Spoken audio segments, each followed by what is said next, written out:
All right, guys, welcome back to Principle 4, where we're going to be learning how to redirect the attention of our target audience from the physical provision that we have made to build that trust and to build that relationship.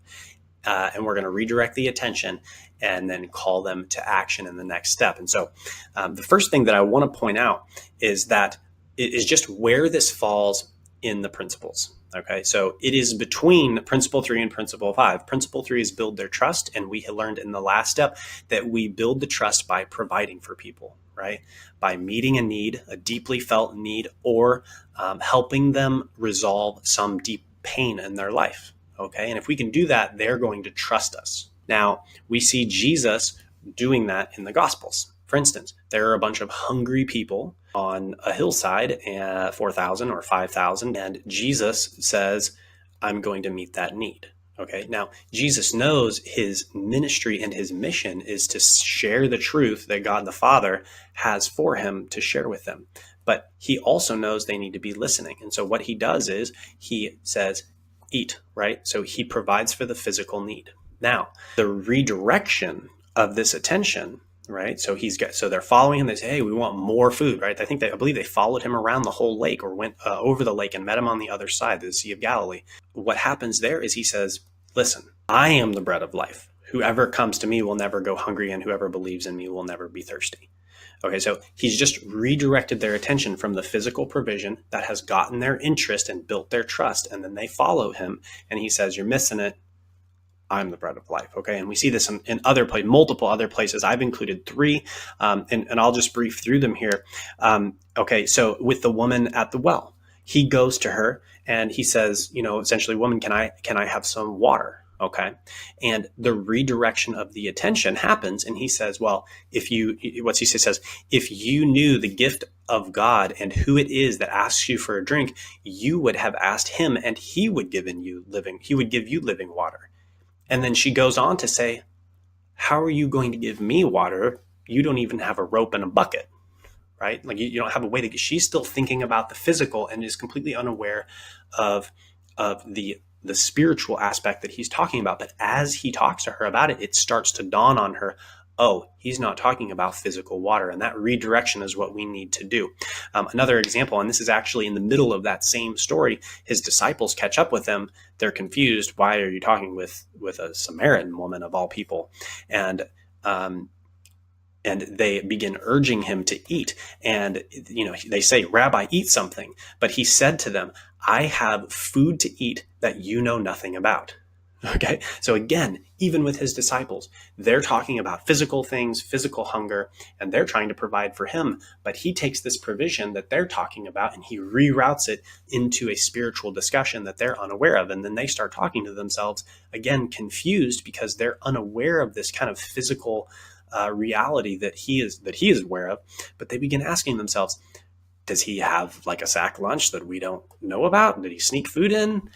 Has he got a pocket we don't know about? What's happening? Okay. And that's what we need to do. First, we engage our audience in the physical, and then in a direct and concise way, reroute them to the spiritual. No one wants to listen to someone just come in and talk about spiritual matters without first having trust. If that's how we go about doing things, we're just the guy downtown, or, I live in South Florida. So the guy at the beach, he's got a megaphone and he's just shouting spiritual truths at people, And a lot of times you get that guy and it's just like the hellfire and brimstone stuff. But sometimes you hear that person and he's preaching a lot of truth, and there's no hellfire and brimstone, and it's all about love and all this stuff. But it's a guy on a megaphone, and obviously God calls people to different things, but it's a little bit offsetting because I don't know him, I don't trust him, and he's shouting at me. It's loud, And so when we hit people with the spiritual truth, instead of having a 1-2 punch where we do the physical provision and then the spiritual and bring them into it, graciously, and we just go for that one punch and go for the spiritual knockout, and they're not even aware of what we're talking about, that can be really disconcerting to someone who's not as comfortable with spiritual discussion. So that redirection has to happen from the physical to the spiritual. I'm just going to scroll up here a little bit. Okay, here we go. So principle 4, and I want to go into this a little deeper with you. All of the principles in this are marketing principles for normal businesses, except principle 4. Normal, and I'll use myself as an example. I'm a Christian digital marketing consultant. My passion is to help churches reach people with the gospel message. That's my life. That's what I love doing. That's my calling. My business revolves around 4-point marketing method. Okay. Yours revolves around a 5, and that's really important. Okay. So mine goes like this. I know that you are a pastor or probably a communications director at a church. I know that it is your job to bring people in the door. And sometimes it can be really difficult to do that. And a lot of times it feels like you're throwing darts in the dark and you don't know why people aren't showing up. And you're doing all these marketing methods that people are saying work and they're not working for you, and you don't know why. There's a lot of stress in that type of position. There's a lot of difficulty trying to figure out how all that works. Okay, so know who you're talking to. I have to know who I'm talking to, and that's very important for Clickmill.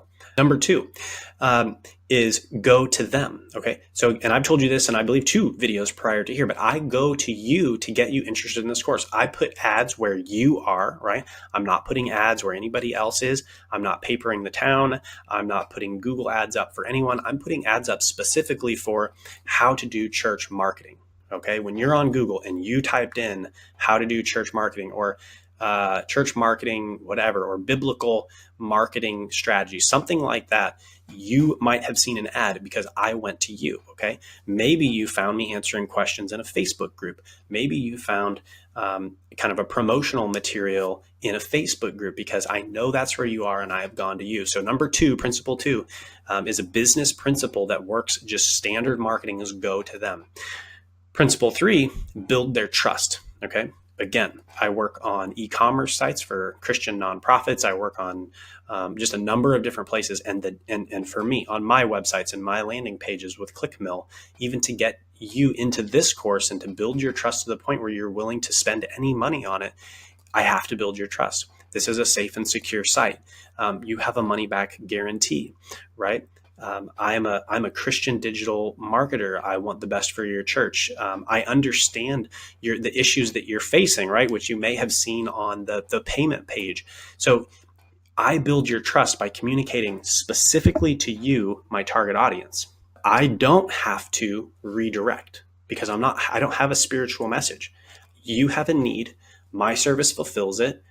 I tell you about the service, build the trust, and then I call you to action. So there's no redirect in a business scenario. I provide you what you want, and then I say, buy it right now.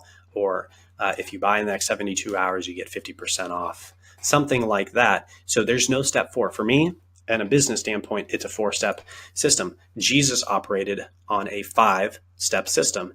And what that means is Jesus understood that there was a gap between what people think they need and what they actually need.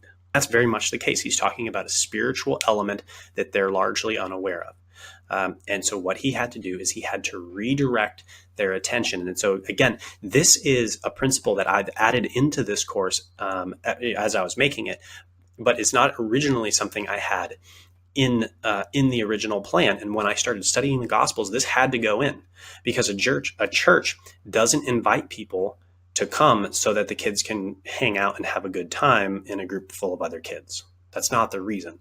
The groups, the students, the youth hang out in youth group to learn more about Jesus. Providing them a fun place to do it is the way we build their trust. And then they hear the spiritual message. That's the whole point.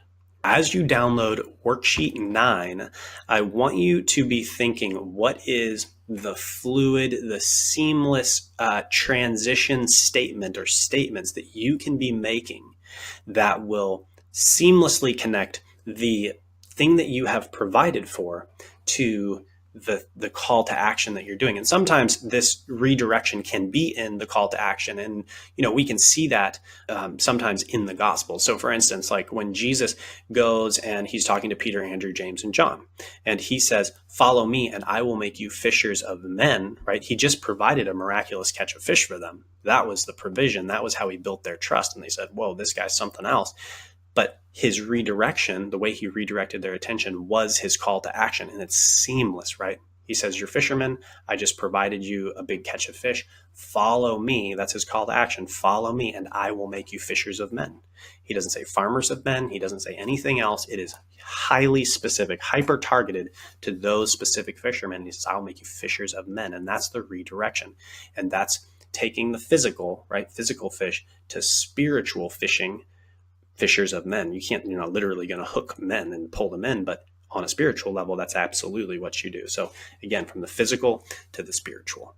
Those things in mind as you're working through worksheet 9, and I look forward to seeing you in principle 5, which is where we're going to call them to action. I'll see you there.